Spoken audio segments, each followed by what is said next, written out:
പിള്ളേരെ, are you ready?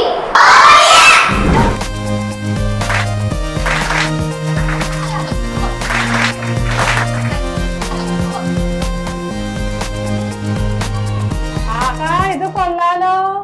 ആ പ്രാർത്ഥനയൊക്കെ നിർത്തി ഇപ്പൊ കളിയായോ? ചെല്ലിയോ? എല്ലാരും ചെല്ലിയോ? ഇവിടെ നിന്ന് വന്നേ, എല്ലാരും ചെല്ലിയോ?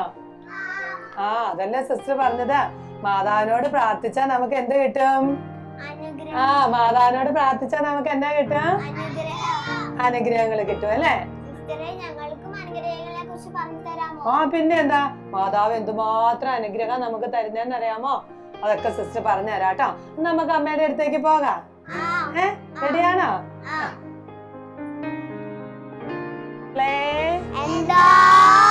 അപ്പൊ അമ്മ മാതാവ് നമുക്ക് ഒത്തിരി അനുഗ്രഹങ്ങൾ തന്നു അല്ലേ? നമുക്കും പ്രാർത്ഥിച്ച അമ്മയുടെ അനുഗ്രഹം മേടിക്കണ്ടേ? നമുക്കും കൊന്ത ചെല്ലണ്ടേ? ഇന്ന് മുതൽ നമുക്കും കൂടുതൽ കൊന്ത ചെല്ലണം അല്ലേ? ഫാത്തിമയിലെ 3 കുഞ്ഞുങ്ങൾക്ക് അമ്മ മാതാവ് പ്രത്യക്ഷപ്പെട്ട ഒരു കഥയുണ്ട്. ഫാത്തിമ ദർശനത്തില് പുസ്തകത്തില് അതിനെ കുറിച്ച് ഇങ്ങനെ പറഞ്ഞിട്ടുണ്ട്. അപ്പൊ ഫാത്തിമയിലെ 3 കുഞ്ഞുങ്ങൾക്ക് അമ്മ പ്രത്യക്ഷപ്പെട്ടതാ. ആ കുഞ്ഞുങ്ങളുടെ പേര് നിങ്ങൾക്ക് അറിയാമോ? വേദപാഠത്തിൽ എവിടെയെങ്കിലും നിങ്ങൾ കേട്ടിട്ടുണ്ടോ? എന്നാന്ന് പറഞ്ഞേ. Jacinta, Lucy, Francis. Jacinta, Lucy, Francis. ഈ 3 കുഞ്ഞു മക്കൾക്ക് ഫാത്തിമയില് അമ്മ പ്രത്യക്ഷപ്പെട്ടു. ആദ്യമൊന്നും ആ കുഞ്ഞുങ്ങൾക്ക് അമ്മയെ കാണാനൊന്നും പറ്റുന്നില്ലായിരുന്നു. പിന്നീട് അവര് വീണ്ടും വീണ്ടും ഇങ്ങനെ ചെല്ലും. അപ്പോൾ ദൈവദൂതന്റെ ഒരു സ്വരം അവർക്ക് കേൾക്കാം. ഇവരുടെ പേര് വിളിക്കണതും ഇവരോട് ഓരോ കാര്യങ്ങളൊക്കെ പറയുന്നത്. അപ്പൊ അവര് പ്രാർത്ഥനയോടെ ആ കുഞ്ഞു 3 മക്കളും അവര് പാവപ്പെട്ട ഇങ്ങനെ ആടുകളെയൊക്കെ നോക്കിക്കൊണ്ട് നടന്ന മക്കളായിരുന്നു. അവർക്ക് വലിയ പൈസ അവനൊന്നും ഇല്ലായിരുന്നു. പക്ഷെ അവരെന്ത് ചെയ്യുന്നു? നല്ല പിള്ളേരായിരുന്നു. അവർ നന്നായിട്ട് പ്രാർത്ഥിക്കുന്ന നല്ല പിള്ളേരായിരുന്നു. അങ്ങനെ ഫാത്തിമയിൽ ഒരു ദിവസം പ്രാർത്ഥിച്ചുകൊണ്ടിരുന്നപ്പോൾ അമ്മ മാതാവ് അവർക്ക് പ്രത്യക്ഷപ്പെട്ടിട്ട് ഓരോരോ കാര്യങ്ങൾ പറഞ്ഞു കൊടുത്തു. അപ്പൊ അവരമ്മയോട് ചോദിക്കും, അമ്മേ ഞാൻ ഇങ്ങനെ ജീവിച്ചാ മതിയോ? അതെയോ? ഞാൻ ഇനിയും പ്രാർത്ഥിക്കണോ? അമ്മേ ഞാൻ ഇത്രയും സ്നേഹിച്ചാ മതിയോ? ഇത്രയും കൊന്ത ചെല്ലിയാ മതിയോ എന്നൊക്കെ ചോദിക്കും. അപ്പൊ അമ്മ അവരുടെ കാതുകളില് എല്ലാം പറഞ്ഞു കൊടുക്കും. ഓരോ കാര്യങ്ങളും അമ്മ അവർക്ക് പറഞ്ഞു കൊടുക്കും. ആരാ പറഞ്ഞു കൊടുത്തോണ്ടിരുന്നേ? അമ്മ പറഞ്ഞു കൊടുക്കും. അന്നേരം പറഞ്ഞു, ജസീന്ത നീ കുറച്ചും കൂടി ത്യാഗങ്ങളൊക്കെ ചെയ്യണം. കുറച്ചും കൂടി കുഞ്ഞു കുഞ്ഞ് ത്യാഗങ്ങളൊക്കെ ചെയ്യണം. കുറച്ചുകൂടി നീ പ്രാർത്ഥിക്കണം. വീണ്ടും പറഞ്ഞു കൊടുത്തു. ഫ്രാൻസിസ് കുറച്ചും കൂടിയൊക്കെ പരിത്യാഗങ്ങൾ ചെയ്യണം, ജപമാല ചെല്ലണമെന്ന് പറഞ്ഞു. അങ്ങനെ ആ 3 കുഞ്ഞുങ്ങളും അമ്മയോട് ഒത്തിരി ഭക്തിയുള്ള കൂടുതൽ ജപമാല ചെല്ലുന്ന നല്ല മക്കളായിട്ട് വലുതായിട്ട് വളർന്നു വന്നു.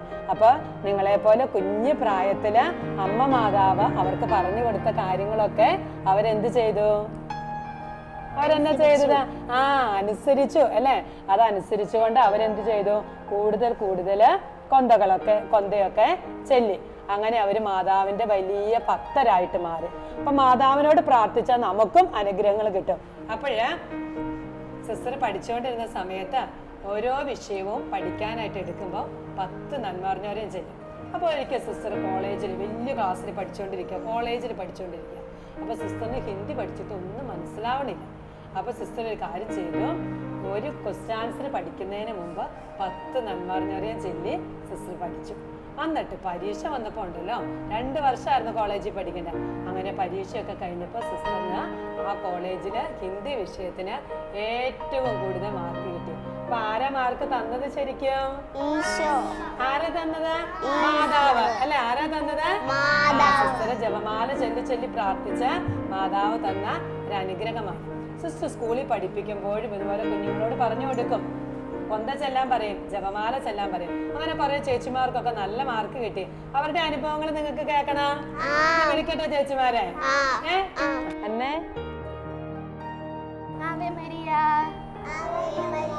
എല്ലാവർക്കും സുഖമല്ലേ? എൻ്റെ പേര് അന്ന ജോണി. ഞാൻ സെന്റ് ഓസ്റ്റിൻ സ്കൂളിൽ 8ാം ക്ലാസ്സിലാണ് പഠിക്കുന്നത്. അപ്പോൾ ഇന്ന് എനിക്കിവിടെ പറയാനുള്ള സാക്ഷി എന്ന് പറഞ്ഞാൽ നമ്മുടെ അമ്മയെ പറ്റിയാ. നമ്മുടെ അമ്മയാരാ? മാതാവ്. അപ്പോൾ ഞാൻ 8ാം ക്ലാസ്സിലേക്ക് അടിപൊളിയായിട്ടൊക്കെ കയറി. പിന്നെ ആദ്യത്തെ പരീക്ഷ വന്നപ്പോൾ എനിക്ക് നന്നായിട്ട് മാർക്ക് കുറഞ്ഞു. അങ്ങനെ പിന്നെ കുറേ നാൾ മടിയായി. പിന്നെ പള്ളിയിലൊക്കെ പോയി. അങ്ങനെയാണ് ഒരു ദിവസം കാരുണ്യ സിസ്റ്ററിൻ്റെ നേതൃത്വത്തിൽ ഗ്രേസ് ടീം കുട്ടികളെല്ലാവരും ചാപ്പലിൽ പോയിരുന്ന കൊന്തമെല്ലാം തീരുമാനിച്ചത്. അങ്ങനെ കൊന്ത എനിക്ക് ആദ്യമൊക്കെ നല്ല മടിയായിരുന്നു. ഉച്ചയ്ക്ക് നേരത്തെ ഫുഡ് കഴിച്ച് പള്ളിയിൽ പോയി കൊന്ത കൊല്ലണം മടിയല്ലായിരുന്നു. അങ്ങനെ പിന്നെ കുറേ നാൾ കഴിഞ്ഞപ്പോൾ കുറേ പേര് പോകാൻ തുടങ്ങി. അങ്ങനെയാണ് എനിക്കും പോവാനൊരു എന്താ പറയുക ഒരു അനുഭവം തോന്നിയത്. പോകണം, കൊന്ത ചൊല്ലണം. അങ്ങനെ ഒരു ദിവസം ഞാൻ നേരത്തെ ഫുഡ് കഴിച്ചിട്ട് ഞാൻ ഒരു രസത്തിന് പള്ളിയിൽ പോയി നോക്കി. അപ്പോൾ അവിടെ കുറേ പിള്ളേരുണ്ടായിരുന്നു. അങ്ങനെ ഞാൻ പള്ളിയിൽ പോയി ചുമ്മാ അവിടെ കൈയും കൂപ്പി നിന്ന് പ്രാർത്ഥിച്ചു. പിന്നെ ക്ലാസ്സിൽ വന്നപ്പോൾ അടുത്ത പീരീഡ് മാത്സ് പീരീഡ്. പ്രാർത്ഥിച്ച എൻ്റെ അനുഭവമാണോ അനുഗ്രഹമാണോ എന്ന് എനിക്കറിയില്ല. പക്ഷേ മാത്സിൽ പഠിപ്പിച്ചതെല്ലാം എൻ്റെ തലയിൽ കയറി. അങ്ങനെ എനിക്ക് മാത്സ് അന്ന് അടിപൊളിയായിട്ട് പഠിക്കാൻ പറ്റി. പിന്നെ അങ്ങനെ പഠിച്ചാലോ എന്ന് എനിക്കൊരു ആഗ്രഹം തോന്നി. അങ്ങനെ ഞാൻ പിന്നെ എല്ലാ ദിവസവും നേരത്തെ ഫുഡ് കഴിച്ചിട്ട് ഞാൻ പള്ളിയിൽ പോയി പ്രാർത്ഥിക്കും. അങ്ങനെ ചിലപ്പോൾ എല്ലാവരേക്കാളും മുമ്പ് ഞാൻ എത്തും. അപ്പോൾ എല്ലാവരുടെയും മുന്നിൽ വെച്ച് ഞാൻ പ്രാർത്ഥിക്കുമ്പോൾ അവർക്ക് ഞാനൊരു മാതൃകയാവും. അപ്പോൾ നമുക്ക് എന്താന്ന് മറ്റുള്ളവർക്ക് മാതൃകയാവുന്ന നമുക്കൊരു ആഗ്രഹം തോന്നും. അങ്ങനെ ഞാൻ പിന്നെ എല്ലാ ദിവസവും പ്രാർത്ഥിക്കാൻ തുടങ്ങി. അങ്ങനെ സെക്കൻഡ് ടൈം പരീക്ഷ വന്നപ്പോൾ എനിക്ക് ആദ്യത്തേനേക്കാളും നല്ല മാർക്ക് കിട്ടി. അങ്ങനെ ക്ലാസ്സിൽ ഫസ്റ്റായി. അത് കഴിഞ്ഞ് പിന്നെ വീണ്ടും ഞാൻ അങ്ങനെ എല്ലാ ദിവസവും പ്രാർത്ഥിക്കാൻ തുടങ്ങി. ചിലപ്പോൾ ഇൻ്റർവെല്ലിന് പോവും, അല്ലെങ്കിൽ ഉച്ചയ്ക്ക് ലഞ്ച് ബ്രേക്കിന് പോവും. അങ്ങനെ ഒരു കൊന്ത, ഒരു ജപമാല, അല്ലെങ്കിൽ ഏറ്റവും കുറഞ്ഞത് ഒരു രഹസ്യമെങ്കിലും ഞാൻ ചൊല്ലും. അങ്ങനെയാണ് പിന്നെയും കാരണമിസ്റ്റർ എന്നോട് പറഞ്ഞത് പഠിക്കണതിന് മുമ്പ് 10 നന്മ അറിഞ്ഞ പറയുമ്പോൾ ചൊല്ലാൻ പറയും. പിന്നെ അതും കൂടെ ആയപ്പോൾ എല്ലാം എളുപ്പമായി. അങ്ങനെ ഫൈനൽ എക്സാമിന് എനിക്ക് നല്ല മാർക്ക് കൈവരിക്കാൻ പറ്റിയെന്നാണ് എൻ്റെ വിശ്വാസം. എന്തായാലും എല്ലാ ക്വസ്റ്റിനും എനിക്ക് ആൻസർ എഴുതാൻ പറ്റി. അപ്പോൾ ഇന്ന് മുതൽ എല്ലാവരും എല്ലാ കാര്യത്തിലും കൊന്ത ചൊല്ലി പ്രാർത്ഥിക്കണം കേട്ടോ. പ്രാർത്ഥിക്കുവോ? അന്ന ചേച്ചിയുടെ അനുഭവം ഇഷ്ടമായോ നിങ്ങൾക്ക്? നല്ല അനുഭവമായിരുന്നു അല്ലേ? പഠനത്തിൽ മാത്രമല്ലെന്ന് അന്ന ചേച്ചി പ്രാർത്ഥിക്കുന്നത്, ഈശോയെ സ്നേഹിക്കാനും വിശുദ്ധി ജീവിക്കാനും ഒക്കെ മാതാവിനോട് പ്രാർത്ഥിക്കാം. നമുക്ക് ഈശോയ്ക്ക് നല്ലൊരു കയ്യടി കൊടുക്കാം. നന്നായിട്ടൊരു കയ്യടി കൊടുത്ത ഈശോയ്ക്ക്. ഇനി ഒന്ന് വേറെ ചേച്ചിയുടെ അനുഭവം കേട്ടാലോ? എന്നാ നമുക്ക് ആൻമരിയ ചേച്ചിയുടെ അനുഭവം കേൾക്കാം. ആൻമരിയ. സ്തുതിയായിരിക്കട്ടെ. എല്ലാവർക്കും സുഖാണോ? എൻ്റെ പേര് ആൻമരിയ. ഞാനും അന്ന ചേച്ചിനെ പോലെ 8ാം ക്ലാസ്സിലാണ് പഠിക്കുന്നത്. ഞാൻ സെന്റ് ഓഗസ്റ്റിൻ സ്കൂളിലാണ് പഠിക്കുന്നത്. അപ്പോൾ നിങ്ങൾക്ക് എല്ലാവർക്കും മാതാവിനെ ഇഷ്ടമാണോ? മാതാവായിട്ട് കൂട്ടാണോ? എപ്പോഴും സംസാരിക്കാറുണ്ടോ മാതാവായിട്ട്? ചേച്ചി മാതാവായിട്ട് ഭയങ്കര കൂട്ടാട്ടോ. ചേച്ചിക്ക് സ്കൂളിൽ 9 വിഷയം പഠിക്കാനുണ്ട്. അപ്പോൾ ചേച്ചി എല്ലാ വിഷയവും പഠിക്കണേന്ന് മുമ്പ് മാതാവിനോട് എപ്പോഴും പ്രാർത്ഥിക്കും. ഒരു 10 നന്മ നിറഞ്ഞ ചൊല്ലി പ്രാർത്ഥിക്കും. അതുകൊണ്ട് എല്ലാ വിഷയത്തിലും ചേച്ചിക്ക് നല്ല മാർക്ക് മാതാവ് തരാറുണ്ട്. ചേച്ചിക്ക് പേടി തോന്നുമ്പോഴൊക്കെ ചേച്ചി നന്മ നിറഞ്ഞ ചൊല്ലി പ്രാർത്ഥിക്കും. അപ്പോൾ മാതാവ് പെട്ടെന്നൊരു ശക്തി അങ്ങ് തരും. നിങ്ങൾ പ്രാർത്ഥിക്കാറുണ്ടോ? അങ്ങനെ പ്രാർത്ഥിക്കണം കേട്ടോ. പിന്നെ ഒന്നിനും പേടിക്കേണ്ടി വരില്ല. വേണ്ടാ. അപ്പോൾ ആൻമരിയ ചേച്ചിക്ക് മാതാവിനോട് ഭയങ്കര ഇഷ്ടം, ഭയങ്കര സ്നേഹം. എല്ലാ കാര്യം അമ്മയോട് ചോദിച്ച് അമ്മയോട് പറഞ്ഞാണ് ആൻമരിയ ചേച്ചിയും ചെയ്യുന്നത്. നല്ലൊരു കയ്യടി ആൻമരിയ ചേച്ചിക്കും ഈശോയ്ക്കും കൊടുക്കാം നമുക്ക്. ഇനി ഒരു ചേച്ചിയും കൂടി ഉണ്ട് നമ്മുടെ കൂടെ. നമ്മുടെ ഏഞ്ചൽ ചേച്ചിയുണ്ട്. ഏഞ്ചൽ ചേച്ചി നല്ലൊരു പാട്ടുകാരിയൊക്കെയാണ്.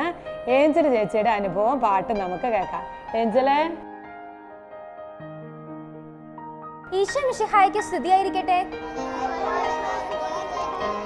എൻ്റെ പേര് ഏഞ്ചൽ മരിയ ദേവസി. ഞാൻ സെന്റ് അഗസ്റ്റിൻ സ്കൂളിൽ 10ാം ക്ലാസ്സിൽ പഠിക്കുന്നു. നിങ്ങൾ SSLC എന്നൊരു എക്സാമിനെ കുറിച്ച് കേട്ടിട്ടുണ്ടോ? ആരും കേട്ടിട്ടില്ലേ? എന്നാ അങ്ങനെ ഒരു എക്സാം ഉണ്ട് കേട്ടോ. ഞങ്ങൾ 10ാം ക്ലാസ്സിൽ പഠിക്കുന്ന കുറച്ച് പിള്ളേർ എഴുതുന്ന എക്സാമാണ്. ഈ എക്സാം എന്ന് പറയുന്നത് നമ്മുടെ ജീവിതത്തിൽ ഒരു പ്രധാനപ്പെട്ട വഴിത്തിരിവാന്നൊക്കെയാണ് പറയണത്. അപ്പോൾ എനിക്ക് ഈ എക്സാമിൽ ഉന്നതമായ വിജയം നേടണം എന്ന ആഗ്രഹത്തോടെയാണ് ഞാൻ 10ാം ക്ലാസ്സിലേക്ക് കയറണത്. അപ്പോൾ ഞാൻ ആദ്യം വിചാരിച്ചു കിട്ടുമായിരിക്കും, എളുപ്പത്തിൽ കിട്ടും എന്നൊക്കെ വിചാരിച്ച് ഞാൻ കയറി ചെല്ലുകയാണ്. അങ്ങനെ ക്ലാസ്സൊക്കെ തുടങ്ങിയപ്പോൾ എനിക്ക് പഠിക്കാൻ ബുദ്ധിമുട്ടല്ല, എനിക്കെന്തോ പേടി, ടെൻഷൻ എല്ലാം. ഞാൻ നോക്കുമ്പോൾ എൻ്റെ വീടിൻ്റെ അടുത്തുള്ള എല്ലാ പിള്ളേർക്കും ഫുൾ A+. അപ്പോൾ എനിക്കും ഫുൾ A+ വാങ്ങണമെന്ന് ആഗ്രഹമൊക്കെ ഉണ്ട്. പക്ഷെ എനിക്ക് പേടിയായിരുന്നു. എനിക്ക് ഭയങ്കര ടെൻഷൻ, എനിക്ക് ഭയങ്കര പേടി. കിട്ടുമോ കിട്ടില്ലയോ, നന്നായിട്ട് പഠിക്കാൻ പറ്റുമോ പറ്റില്ലയോ, അങ്ങനെയൊക്കെ ഒരുപാട് പേടിയുണ്ടായിരുന്നു. അപ്പോൾ ഈ ഒരു പേടിയൊക്കെ മാറ്റാൻ വേണ്ടി ഞാൻ തിരഞ്ഞെടുത്ത മാർഗം എന്താണെന്നറിയോ? നിങ്ങളെല്ലാവരും എല്ലാ ദിവസവും വീട്ടിൽ ചെല്ലുന്ന ഒരു സംഭവമാണ് ജപമാല. ഈ ജപമാല ഉണ്ടല്ലോ, ഞാൻ എല്ലാ ദിവസവും നമ്മൾ വീട്ടിൽ ചൊല്ലുന്നതല്ലാണ്ട് ഒരെണ്ണം എക്സ്ട്രാ അങ്ങ് ചൊല്ലാൻ തുടങ്ങി. അതായത് ഞാൻ വീട്ടിൽ നിന്ന് എനിക്ക് സ്കൂളിലേക്ക് വരാൻ 30 മിനിറ്റ് സമയം എടുക്കും. ഞാൻ ബസ്സിനാണ് വരണതെന്നും. അപ്പോൾ കോതമംഗലം സെന്റ് അഗസ്റ്റിൻസിലേക്ക് വരാൻ എനിക്ക് 30 മിനിറ്റ് സമയമുണ്ട്. ഈ സമയത്ത് ഞാൻ എന്നും ഒരു ജപമാല ചൊല്ലും. ഒരു ജപമാല എന്ന് പറഞ്ഞു കഴിഞ്ഞാൽ ജപമാല സമർപ്പണവും ലുത്തിനിയും എല്ലാം ചൊല്ലുമായിരുന്നു. അങ്ങനെ എല്ലാ ദിവസവും ചൊല്ലാൻ തുടങ്ങിയപ്പോൾ പതുക്കെ പതുക്കെ എനിക്ക് ഈ പേടിയൊക്കെ മാറി ഞാൻ ഒരു റിലാക്സ്ഡ് ആയിട്ടുള്ള ഒരു മൈൻഡ് സെറ്റിലേക്ക് വന്നു. പിന്നെ അതിൻ്റെ ആ ഒരു മാറ്റം എൻ്റെ പഠനത്തിലും എൻ്റെ മാർക്കിൽ തന്നെ കാണാൻ തുടങ്ങി. എനിക്ക് സോഷ്യലൊക്കെ ഭയങ്കര പാടുള്ളൊരു വിഷയമായിരുന്നു. ആ സോഷ്യലിൽ എനിക്ക് ഫസ്റ്റ് ടൈം എക്സാമിന് ഭയങ്കര ഗംഭീരമായിട്ടുള്ളൊരു വിഷയമാണ് ലഭിച്ചത്.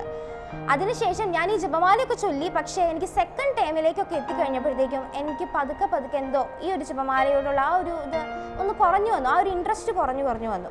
അതിനുശേഷം ഞാൻ പിന്നെ കുറച്ച് തിരക്കൊക്കെ കാരണമാണ് അങ്ങനെ കുറഞ്ഞത്. പിന്നെ കുറച്ച് എക്സ്ക്യൂസൊക്കെ എടുത്ത് ഇടയ്ക്കിടയ്ക്ക് ജപമാല ചൊല്ലാതെയൊക്കെ ഇരുന്നു.